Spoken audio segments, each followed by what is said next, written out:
Alààyè a yìn ọ́ lógo fún iṣẹ́ rẹ, a gbé ọ ga fún ètò rẹ bàbá. Jésù gbọpẹ́ wa. Ó tó pọ̀ nípa Father, we thank you. A yìn ọ́ lógo fún iṣẹ́ rẹ bàbá. Lórí ayé ẹnì kankan. We thank you, Lord. We exalt you. We magnify your name. Ọlọ́run a gbé ọ ga fún iṣẹ́ rẹ. A fún ètò tó ní fún wa. Ẹni máa Ísírẹ́lì gbọpẹ́. Ẹni máa Ísírẹ́lì báyìí. Lord, we thank you. Lord, we appreciate you.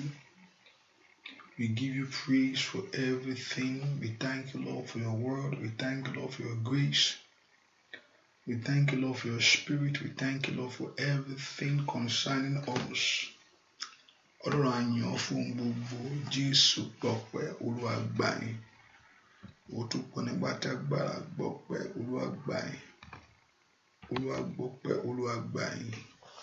Father, we thank you, Lord, for this moment in our life. A dúpẹ́ fún àǹfààní yìí. We thank you, Lord, for this blessing. We thank you, Lord, for this grace. Let it be that exalted, O God. Gbọpẹ́ wa bàbá. Bàbá ṣe tọ̀ wá ní àṣálẹ́ yìí. Father, have your way in our life.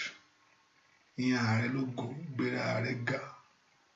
A ó sì gbé ọ ga. A ó sì yìn ọ́ lógo. Láì lórúkọ Jésù Kristi. Olúwa tó olùgbàlà wa, àmín.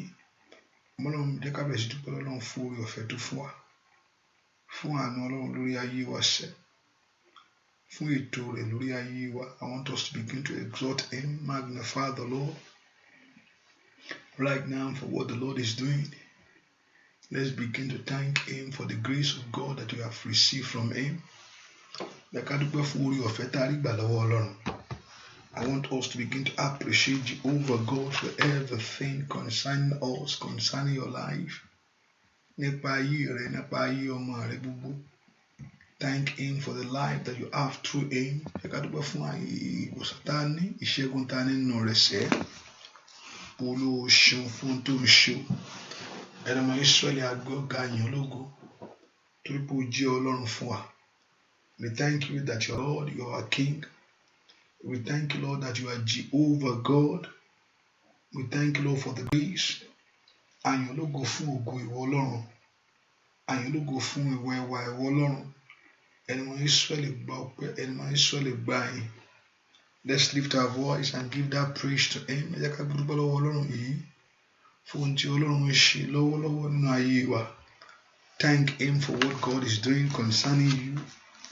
Thank him for what the Lord is doing concerning your life. Thank you, Lord, for what God is doing concerning your children.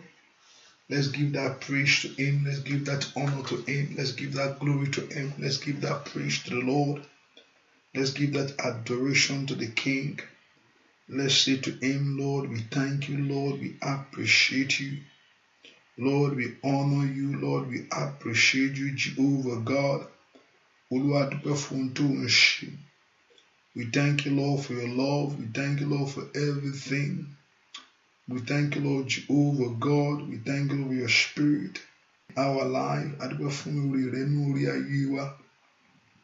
We thank you for the grace that we have received from you. Let's begin to appreciate him. Let's begin to honor him. Let's begin to give that praise to the Lord.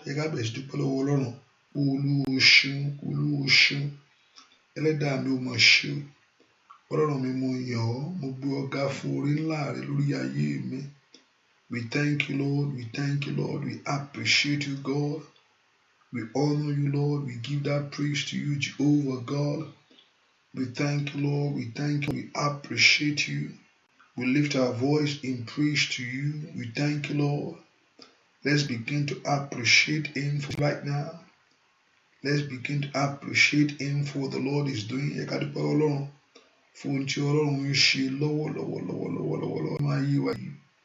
Let's thank him. Let's give that honor to him. Over God, you are the King of Kings. You are the Lord of Lords. You are the omnipotent God, omniscience God. We lift our voice in praise to you.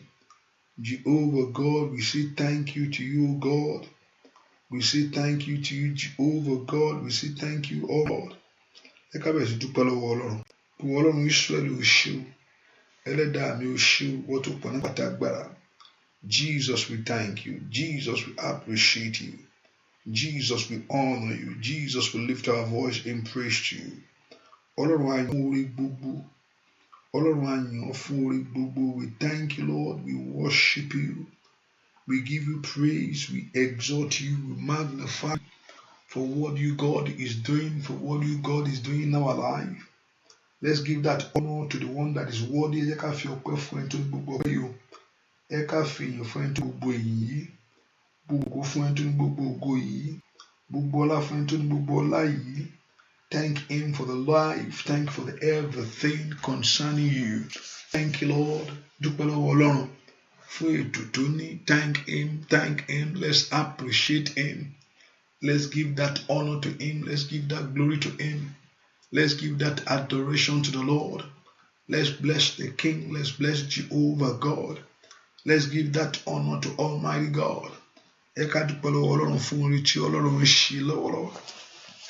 Let's thank him for what Jehovah God is doing concerning your life, concerning your children, concerning your family, concerning your children. Let's thank him. Dúpẹ́ lọ́wọ́ Ọlọ́run fún ohun tí Ọlọ́run ń ṣe lórí ayé ọmọ rẹ gbogbo. Let's lift our voice to the Lord, our voice to the King, our voice to the King of Kings, our voice to the Lord of Lords. Let's appreciate him. Let's bless the Lord. Let's worship the Lord. Let's bless him. Let's worship him. Let's give him praise. Let's give the honor to him. Let's thank him. Let's thank him. Let's thank him. Let's thank him. Let's worship the Lord. Let's worship the King. Let's worship Jehovah God. Let's bless him. Let's thank him for the grace of the love of God over your life, for the grace of his Spirit over us, for what the Lord is doing right now, and for what the Lord will do in your life. Ẹ ká dúpẹ́ fún ohun tí Ọlọ́run ṣe lọ́wọ́lọ́wọ́ àti ohun tí ó ṣe inú ayé rẹ lónìí. Let's thank him for the grace of his power. Let's thank him for the grace of the love of God for you. Dúpẹ́ lọ́wọ́ Ọlọ́run. Dúpẹ́ lọ́wọ́ Ọlọ́run alààyè. Dúpẹ́ lọ́wọ́ Jésù pé Jésù ṣe. Jésù mà ṣe. Let's thank him. Let's appreciate him. Let's give that honor to him. Pé Olúwa ṣeun. Pé Olúwa ṣeun. Pé Olúwa ṣeun. Olúwa ṣeun. Olúwa ṣeun. Olúwa ṣeun. Wọ́n tó pọ̀ nípa àtàgbára. Wọ́n tó ní gbogbo agbára lọ́wọ́. Lord, we thank you. Lord, we bless you. Lord, we appreciate you. Lord, we give that honor to your name. We give that praise to your name. We give that glory to your name. Thank you, El Shaddai. Thank you, Lily of Valley. Thank you, Bright of Morning Star. Thank you, Lord Jesus. Lift your voice and bless him. Ẹ ká gbóhùn wa sókè ká yìn Ọlọ́run yìí fún oore ńlá tí Ọlọ́run ń ṣe, fún oore ńlá ọ̀rọ̀ rẹ̀, for the grace of the love of God, for the grace of the Spirit of him in our life, in our home, in the life of our children. Let's lift our voice, that praise to him. Jesus, we thank you. Jesus, we thank you. Jesus, we thank you. Jesus, we thank you. Jesus, we appreciate you. Jesus, we give that praise to you. In Jesus' name, we pray. Ẹ ká bẹ̀rẹ̀ sí dúpẹ́ lọ́wọ́ Ọlọ́run yìí. Dúpẹ́ lọ́wọ́ Jésù fún iṣẹ́ ìyanu tó fi hàn lórí ayé rẹ ní. Olúwa ṣeun. Olúwa ṣeun. Olúwa ṣeun. Thank him. Hallelujah. Bẹ́ẹ̀ kó dúpẹ́ lọ́wọ́ Ọlọ́run yìí. Hallelujah. Sọlọ́run. Orin hallelujah.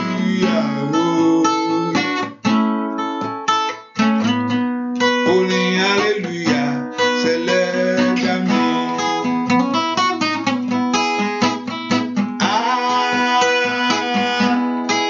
Hallelujah.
to tell the Lord, Olúwa dárí ẹ̀ṣẹ̀ mi jì mí.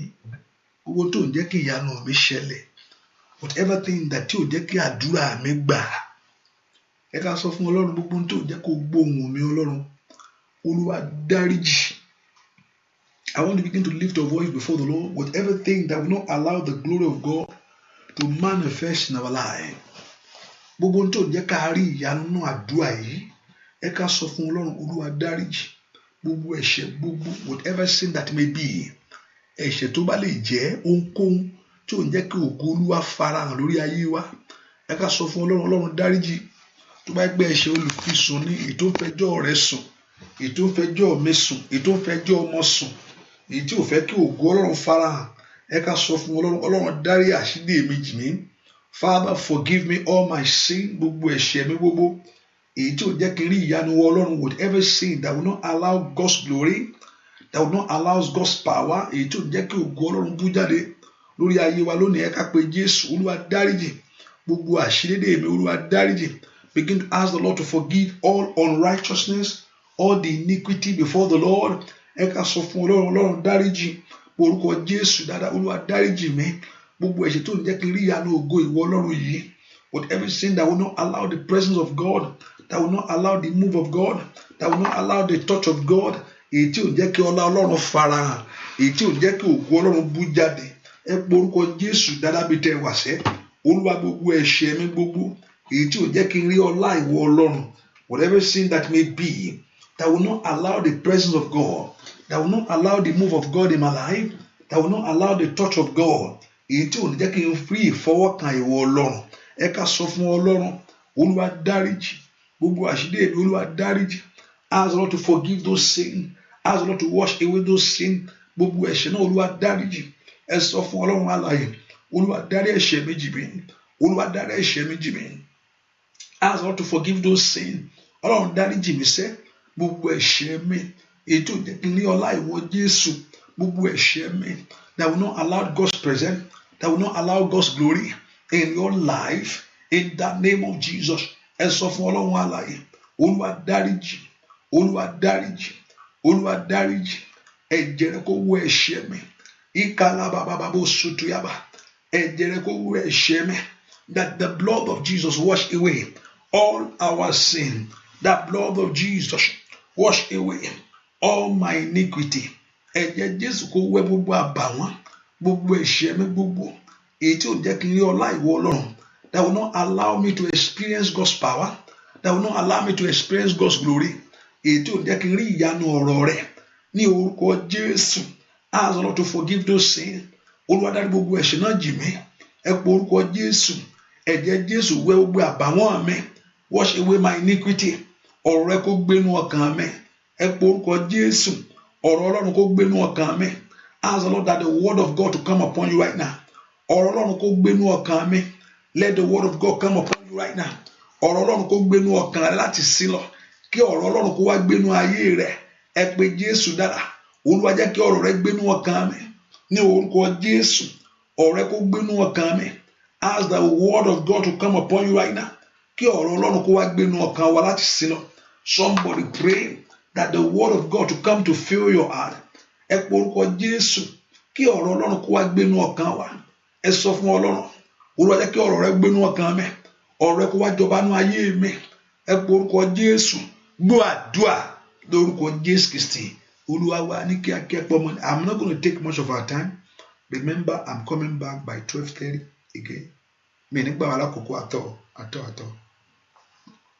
Ṣùgbọ́n I'll be back by 12:30. And also remember, from that moment you begin to your oil and òróró and you get that oil ready. So because this is the last week, to one section of the prayer, I'm just saying to one section of the prayer, but another section is also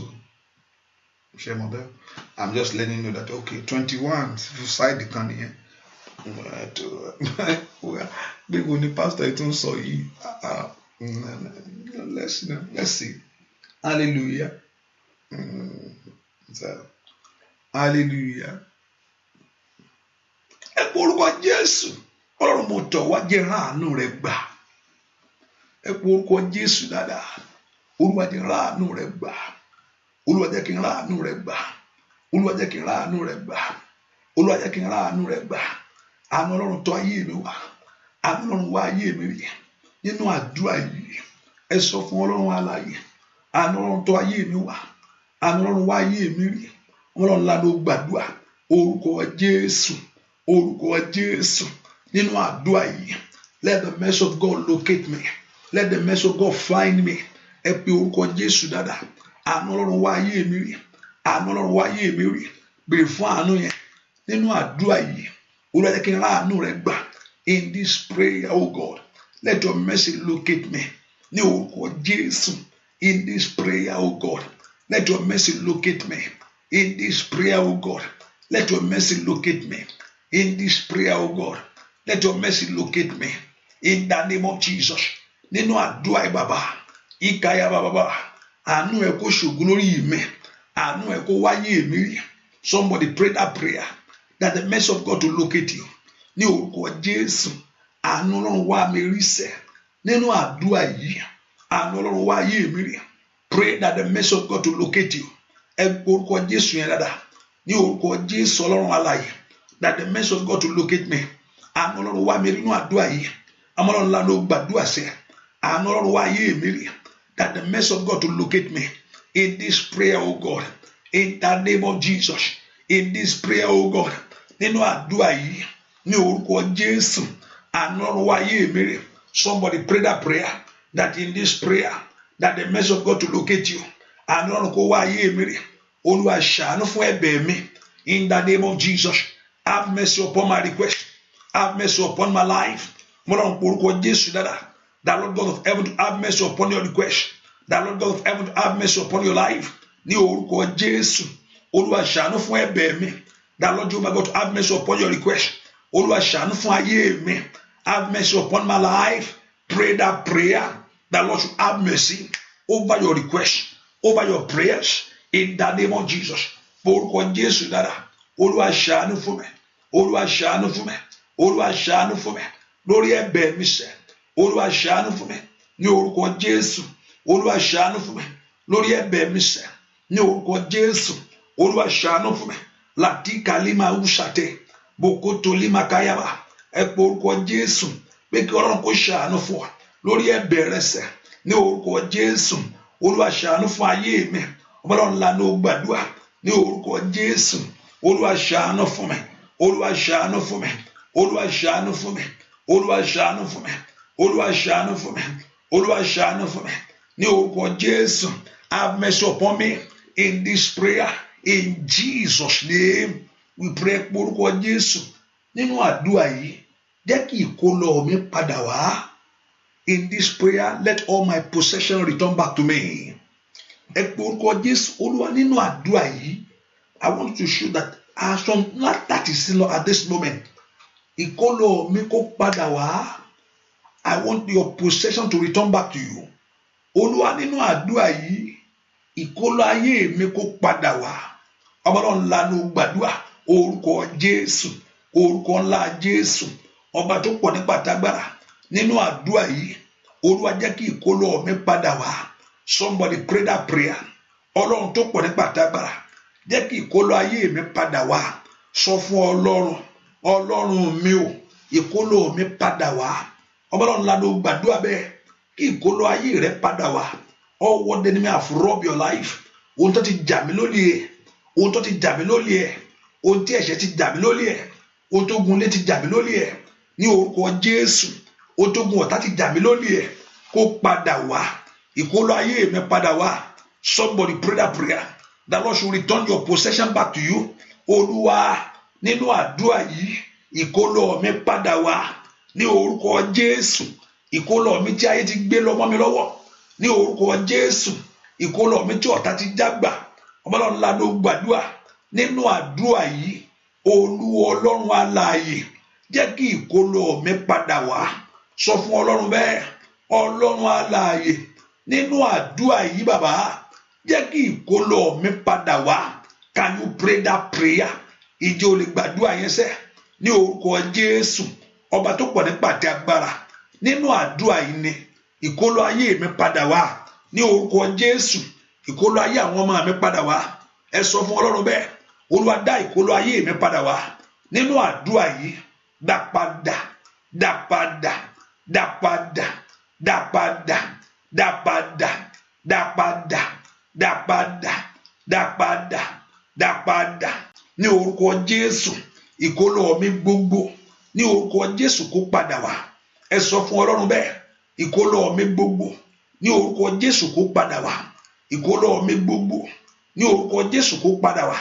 Ìkólọ ayé mi gbogbo ní orúkọ Jésù kó padà wá.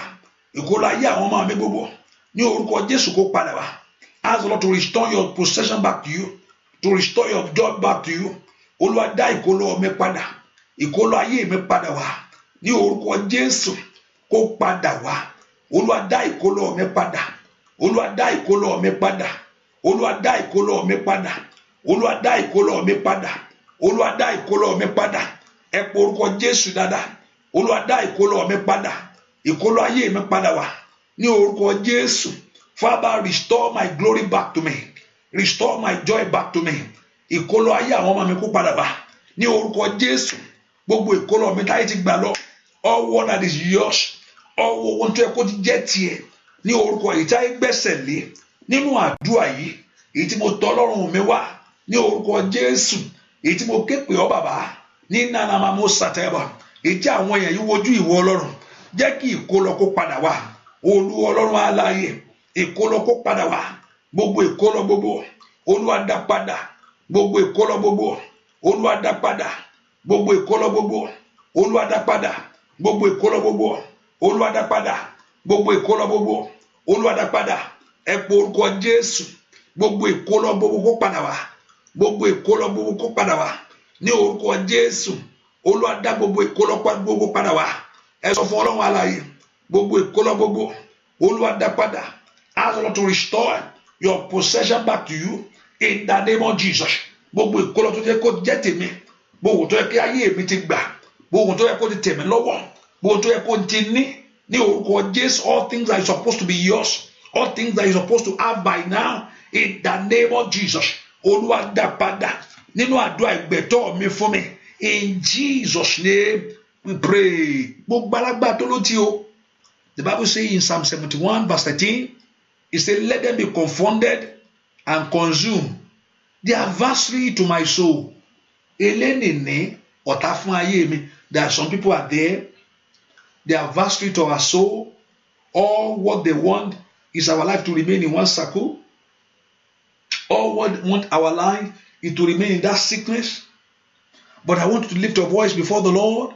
In verse 12 say, oh God, be not far from me. Oh my God, make haste for my help. Yára láti ràn mí lọ́wọ́, láti gbà mí lọ́wọ́ àwọn èèyàn yìí. Yára láti ràn mí lọ́wọ́, that kí ọ̀tá mi, let them be confounded and be consumed. Olúwa jẹ́ kí ojú kó tì wọ́n. Olúwa jẹ́ kí ojú kó tì wọ́n. Tó sì parun gbogbo àwọn tó jẹ́ elénìní, tó jẹ́ ọ̀tá fún ayọ̀ mi. Bẹ́ẹ̀ kó porúkọ Jésù dáadáa bí tó wà sẹ́. Say, Lord, let them be confounded and consumed. That adversary to my soul. Gbogbo àwọn tó ní ìyanu yẹn ò ní ṣẹlẹ̀. Gbogbo àwọn tó ní kò gbàgbé ẹ̀ ní orúkọ gbogbo agbára òkùnkùn lórí ayé mi sẹ́. Let them be confounded and put to shame. The adversary to my progress. The adversary to my joy. Father, let them be confounded and put to shame. The adversary to my soul. The adversary to my life. Open your heart to pray. Let them be confounded and be consumed. The adversary to my soul. The adversary to my life. In the name of Jesus. Let them be confounded. Let them be consumed. The adversary to your soul. The adversary to your life. Let them be confounded in the name of Jesus. And let them be consumed. The adversary to my soul. Somebody pray that prayer in the name of Jesus. Let them be confounded. Let them be consumed in the name of Jesus. The adversary to my soul. Somebody pray that prayer. Let them be confounded. Let them be consumed. The adversary to our life. Ní orúkọ Jésù. Ọmọlọ́run lánàá gbàdúrà. Gbogbo ọ̀tá tó ní ká yẹ ẹni má dìde o. Gbogbo ọ̀tá tó ní ká yẹ ẹni má rí àánú gbà. Let them be confounded and consumed. The adversary to the progress of your life. The adversary to my joy. Somebody pray that prayer. Orúkọ Jésù yẹn lára. Gbogbo ọ̀tá ẹlẹ́nìní. Gbogbo ọ̀tá dènà ayé ẹni. Gbogbo ọ̀tá dènà ogun ayé ẹni mọ́lẹ̀. Gbogbo ohun tí ò fẹ́ kí ìlérí ṣẹ. Ní orúkọ Jésù. Ogun tí ò fẹ́ fèrè ẹlẹ́ lọ́wọ́. Ní orúkọ Jésù. Let them be confounded and be ashamed. The adversary of our soul. Ní orúkọ Jésù. Let them be confounded and be ashamed. The adversary to progress. In Jesus' name we pray. Ẹ orúkọ Jésù. Tell the Lord. Make haste. Yára láti ràn mí lọ́wọ́ láti kó ònú ẹ̀gàn yìí o. Kò gbúdọ̀ ayé ẹni ò gbúdọ̀ pẹ́ ń bẹ̀ jù. Á dìtì jù. Kò gbúdọ̀ ayé ẹni ò gbúdọ̀ pẹ́ ń bẹ̀ jù. Á dìtì jù. Ayé agbára pé àdúrà yẹn kankan yóò bí orí pé ó dà pé wà lọ́wọ́ nǹkan mi ṣe sọ̀rọ̀ rẹ̀. Tíyàn bá ń gbàdúrà táyé bá tó fi nǹkan mi lọ̀yàn. Ẹ pé nǹkan kan wà ń bẹ̀ kò pé nìyẹn. Tíyàn bá jó nígbà pé ó tó rí pé nǹkan kan ò right. Torí pé Jesus is enough for it, for every issue of our life. Tá a bá di Jésù mú tí wọ́n tún fi nǹkan mi lọ̀ wá pé ẹ kó fọ̀rọ̀ fi nǹkan mi o kò pé o hallelujah. Ẹ porúkọ Jésù Olúwa dìde kó ràn mí lọ́wọ́ nú ẹ̀gàn yìí kó mi kúrò mẹ́. I don't know that very thing that you want in your life. Bẹ́ẹ̀ kó porúkọ Jésù Olúwa dìde kó gbà mí lọ́wọ́ ogun yìí. Olúwa dìde kó gbà mí lọ́wọ́ ìjà yìí. Bẹ́ẹ̀ kó porúkọ Jésù dáadáa ni. Ó dá kọ́lọ́run kó fa aṣọ ẹ̀gàn yánú ayé rẹ sẹ́. Olúwa dìde kó ràn mí lọ́wọ́ kí ẹ̀tọ́ mi kó bọ́ sí fún mi. Olúwa dìde kó ràn mí lọ́wọ́ lórúkọ Jésù kí ohun rere kó ṣẹlẹ̀ nú ayé mi náà. Bẹ́ẹ̀ kó porúkọ Jésù. Ó dá kí Ọlọ́run kó ràn ọ́ lọ́wọ́ nú àdúrà yìí. Màyà dókó sùkàtẹ́ kéré-àbà. Lẹ́kọ̀tọ̀ porobo kò ṣàǹtìyàbò. Láǹtẹ̀ kálípà kú ṣàtàyàbò. Ẹ gbé orúkọ Jésù. Olúwa dìde kó ràn mí lọ́wọ́. Olúwa dìde kó ràn ayé mi lọ́wọ́. Olúwa dìde kó ràn iṣẹ́ mi lọ́wọ́. Olúwa dìde kó ràn ayé ọmọ mi lọ́wọ́. Olúwa dìde kó ràn ayé mi lọ́wọ́. Ọmọlọ́run lánàá ó gbàdúrà kó dán fún Ọlọ́run. That Lord you arise to help you. That Lord you arise to fight your battle. That Lord you arise to give you that victory you are trusting God for. In this season, in this hour, somebody pray that prayer. Help you ẹ̀yà kan gbàdúrà yẹn. Bẹ́ẹ̀ kí Ọlọ́run kó dìde kó ràn ọ́ lọ́wọ́. Mo ní kí Ọlọ́run kó dìde kó gbé ọ níjà. Ẹ sọ fún Jésù. Olúwa dìde kó ràn mí lọ́wọ́. Olúwa dìde kó gbé mi níjà. Sọ fún Ọlọ́run alààyè. Olúwa dìde kó ràn mí lọ́wọ́. Olúwa dìde kó gbé mi níjà. Ní orúkọ Jésù. Ọlọ́run sọ fún Jésù dáadáa. That Lord should come to help you. That Lord should come to deliver you. That Lord should come to break the yoke in your life. Gbogbo èdè ọ̀tá lórí ayé mi sẹ́. Gbogbo èdè olùdènà. Ní orúkọ Jésù. Olúwa dìde kó ràn mí lọ́wọ́. Olúwa dìde kó gbé mi níjà. Ní orúkọ Jésù. Olúwa dìde kó ràn mí lọ́wọ́. Olúwa dìde kó gbé mi níjà. Lọ́wọ́ ogun alẹ́ ni má dẹ̀yìn. Lọ́wọ́ agbára tó ní ìyanu yẹn ò ní ṣẹlẹ̀. Somebody pray that prayer. In Jesus' name we pray. I told us, majority of anything, I will share the grace now. So that's why I wanted to share it. Remember, the prayer continue by 12:30. Maybe in about a few hours time, we are coming back again by 12:30. Hallelujah. And from there you get your oil. Hallelujah. Hallelujah. Hallelujah. In that Psalm 71, verse 4 say, deliver me, O God, out of the hand of the wicked and out of the hands of the unrighteous. And the Lord should deliver you from the hand of the wicked. Olúwa gbà mí lọ́wọ́ ìkà àwọn ìkà ènìyàn. Ohun tó fi jẹ́ ìkà ènìyàn ni pé kò sí àánú lórí iṣẹ́ wọn. Ìkà ènìyàn ó wò pé ẹni yìí yẹ kó ti bímọ. ẹyẹ kẹjọkọ ẹyẹ nísìnyí ẹyẹ kẹjọkọ wa bímọ ó ti o wọ́n fẹ́ kó yẹ àgbọn kú ni ìka yẹn ó gbà kò lówó lọ́wọ́ o ẹ jẹ́ kó máa lọ ẹ jẹ́ kó nísìnyí ẹ jẹ́ kó máa lówó kò sí nǹkan tó kan ìka èèyàn ni ó fẹ́ kó ṣe aláìní kú ni ohun tó ń ṣe ìka ènìyàn nìyẹn àwọn lè gbọ́n ọ làkọ́kọ́ ẹ jẹ́ kó máa ṣerú ni o òun nìkan láàrin wọn kò rọ́wọ́ yọ mbẹ̀ òun náà nìkan ẹjọ́ wà. That's the work of the wicked. The wicked don't want us to come out of where you are. That's why you need to call upon the Lord Jehovah God to deliver you. Olúwa gbà mí lọ́wọ́ àwọn ẹ̀ka ènìyàn nínú àdúrà Olúwa gbà mí mo ní wu Ọlọ́run kò dọlọ́mọ. That's Ọlọ́run tẹ̀sí sọ bẹ́ẹ̀ tó fi sọ pé kí ẹranko má yàgàn mélòó ọmọ tó ẹ̀dá tiẹ̀ ó ní kò sẹ́nikẹ́ni tí ó yàgàn náà lé òun. No one shall be barren. Gbogbo agbára tó ní kó yàgàn kú ní orúkọ Jésù gbogbo agbára lórí Olúwa sọ́dà sàn Olúwa sọ́dà sàn Olúwa sọ́dà sàn Olúwa sọ́dà sàn Olúwa sọ́dà sàn Olúwa sọ́dà sàn Olúwa sọ́dà sàn Olúwa sọ́dà sàn Olúwa sọ́dà sàn Olúwa sọ́dà sàn Olúwa sọ́dà sàn ní orúkọ Jésù Olúwa sọ́dà sàn gbogbo ọwọ́ ìkà ènìyàn lórí ayé mi Olúwa gbà mí lọ́wọ́ ìkà àwọn ènìyàn. Deliver me from the hand of the wicked. Somebody pray that prayer. Olúwa gbà ayé mi lọ́wọ́ àwọn ìkà ènìyàn. Ask the Lord to deliver you from the hand of the wicked. Gbà ayé ọmọ mi lọ́wọ́ àwọn ìkà ènìyàn. Deliver me from the hand of the wicked. Somebody pray that prayer. Bí kí Ọlọ́run kó gbà ọ́ lọ́wọ́ àwọn ìkà ènìyàn. Olúwa gbà ayé mi lónìí. Olúwa gbà ayé ọmọ mi lónìí lọ́wọ́ àwọn ìkà ènìyàn. Somebody pray that prayer. Latukatele mosoto yaba. Olúwa gbà mí lọ́wọ́ ìkà àwọn ènìyàn. Gbogbo ọ̀rọ̀ ìkà ènìyàn lórí mi. The voice of the wicked. Gbogbo ọ̀rọ̀ ìkà ènìyàn lórí ayé àwọn ọmọ rẹ. The voice of the wicked over your children, over your marriage. Ask the Lord to deliver you from the voice of the wicked. Olúwa gbà mí lọ́wọ́ àwọn ìkà ènìyàn. Olúwa gbà ayé mi lọ́wọ́ àwọn ìkà ènìyàn.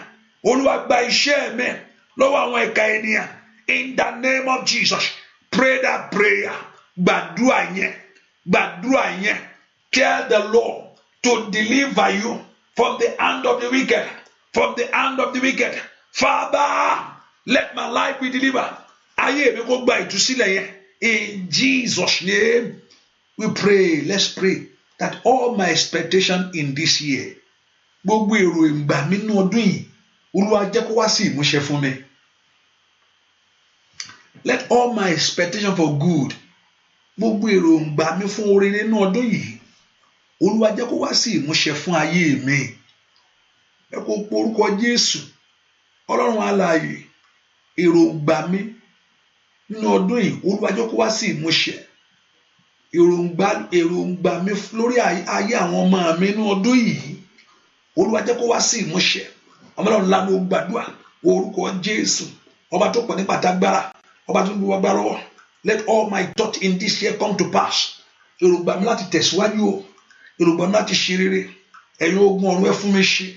Let heaven grant unto you every good desires of your heart, all your prayers, all your agenda in this year, all your good thought in this year.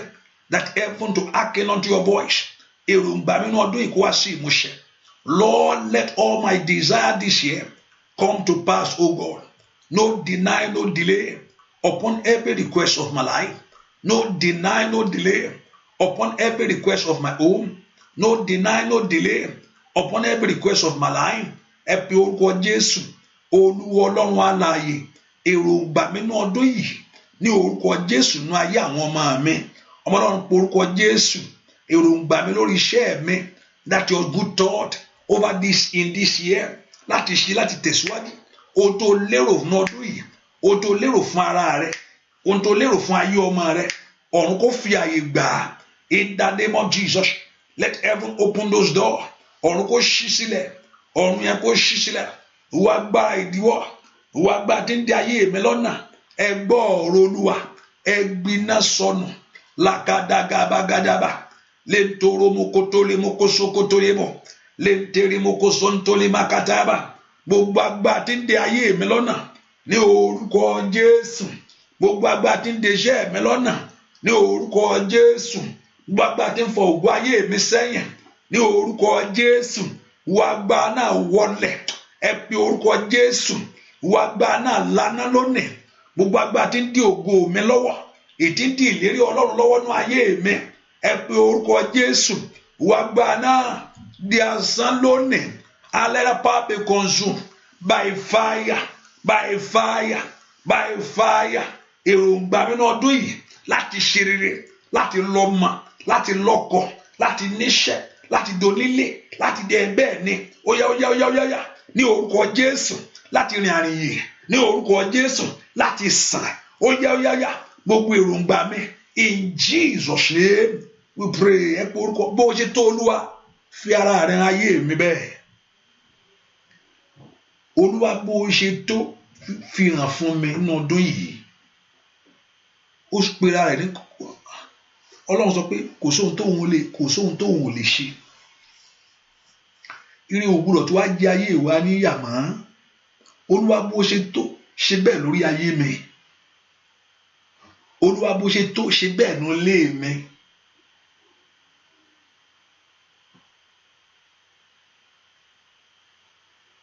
Mo fẹ́ káwa náà bẹ̀rẹ̀ sí rò bí ẹni tó tóbi. Kò lè ṣojú bá a ṣe mú lọ o. Ọlọ́run ò lè ṣe ju bó ṣe rò lọ. Tó bá rò pé ó tóbi bẹ́ẹ̀ á ṣe jù bẹ́ẹ̀. Tó bá rò pé ó lè ṣe báyìí, bẹ́ẹ̀ náà ló ṣe máa ṣe. Ohun tí mò ń gbọ́ nìyẹn. Bó bá ṣe rò bó ṣe tó náà ló máa ṣe. That's why the Bible encourages us to increase in faith. Hallelujah. We increase our faith. Bó bá ṣe rò pé alágbára ni, pé ó lè ohun tó máa ń ṣe kò lè ṣe ju ìgbàgbọ́ rẹ lọ. Jésù sọ pé kí ìgbàgbọ́ rẹ mú ọ lára dá, ohun tó gbà ọ́ gbọ́. Ìgbàgbọ́ kò lè wò mí sàn, ó ní kó mú ọ lára dá ìgbàgbọ́ rẹ. There are many times in the scripture that Jesus applied the faith of those people for their miracle. Ìgbàgbọ́ rẹ kò mú ọ lára dá. Olúwa mo gbàgbọ́ pé ó lè la ojú mi, ó ní kí bẹ́ẹ̀ kò rí bẹ́ẹ̀ fún ọ. Olúwa mo gbàgbọ́ pé ó lè sọ ọmọ mi dá láyọ̀. Ìgbàgbọ́ rẹ kò mú ọ lára dá. So you need to think big. Ọlọ́run ò lè ṣe fún mi, kò lè ṣe náà nìyẹn. Kò lè ṣe ju bó ṣe rò lọ. Ó sọ fún àwọn ọmọ Ísírẹ́lì kí n tó lè wọ́n ní bẹ́ẹ̀, as you have said in my ear, I will do unto you. Mi lè ṣe ju bẹ́ẹ̀ ṣe sọ létí yín lẹ́yìn sọ létí mi lọ. So begin to think big, begin to see him as a bigger God that can do big things for you. Gbàgbọ́ lórúkọ Jésù, as you are thinking bá a ṣe ń rò bó ṣe tó yẹn, lórúkọ Jésù kò di mímọ̀ nínú ayé wa. Arábìnrin tí ò ní ìgbàgbọ́ yẹn ó sọ fún ràn ìgbàgbọ́ mi lọ́wọ́, ìgbàgbọ́ kékeré mo ní o, ràn lọ́wọ́. Jésù sì ràn lọ́wọ́, ó sì rí ìyanu rẹ̀. Ìyanu rẹ̀ lórúkọ Jésù. Your expectation in this year, your expectation in this prayer, heaven will grant unto you. No deny, no delay. In the name of Jesus. Thank you, good God. In Jesus' name, we pray. Kí ni ìbéèrè rẹ ní ọdún yìí nínú àdúrà yìí? Amúfẹ́kẹ́ bẹ̀rẹ̀ sí sọ kí lè fẹ́ kó ṣẹlẹ̀. You can write it down. Ohun tẹ́ fẹ́ lẹ́rìí lórí Olúwa, mo fẹ́ lẹ́rìí lórí ọmọ. Begin to tell the Lord. Mention those things before the Lord. Olúwa mo fẹ́ kó lànà fún mi ní. Olúwa mo fẹ́ kó ṣìyànú ayé mi ní. Olúwa mo fẹ́ kó dìde nínú ayé mi ní. Olúwa mo fẹ́ kó ran ayé mi lọ́wọ́ ní. Begin to mention those things before the Lord. Olúwa mo fẹ́ kó ṣìyànú ayé mi ní. Jésù mo kó ṣàkátà lámà tékelebo. Làbàkú ṣàkátà lima síketele mo kó tuyaba. Le pronto sukoto lima kúra bàkàsí kelebo. La kenteri mo kó parusa teyaba. La tikere baku shoto lima kú sate. Matuto robo koto le makuto kura baka. Latike raba tutukobo santia. Lenteke raba soto tole maka. Ripotoli ma usha tele bokuto yabo. Latike reba katia bakushanti yabo. Latike raba tike lebo. Olúwa dìde nínú ayé àwọn èèyàn ibẹ̀ ṣe wí kó rí bẹ̀ fún yín. Lórúkọ Jésù, èṣù ò ní jẹ yín yà oore mọ́. Gbogbo agbára apọ́nilójú lórí oríire ayé ẹni. Gbogbo agbára náà kó wọlẹ̀. Every power blocking away the blessing, every power blocking away the miracle, Every power blocking away the progress of your life today shall be put to shame. In the name of Jesus, Jehovah God will fight your battle. Jehovah God will give you the victory. That victory will begin in your life. Ìyanu yín kó bẹ̀rẹ̀ sí ṣẹlẹ̀. Ògo yín kó bẹ̀rẹ̀ sí farahàn. Now pray upon that request. Lórí ẹ̀bẹ̀ mi yìí, Olúwa ṣàánú fún mi. Olúwa bùkún mi lórí ẹ̀. Olúwa jẹ́ kí ojú rẹ̀ mọ́lẹ̀ sí mi lára. Somebody pray that prayer upon that your request.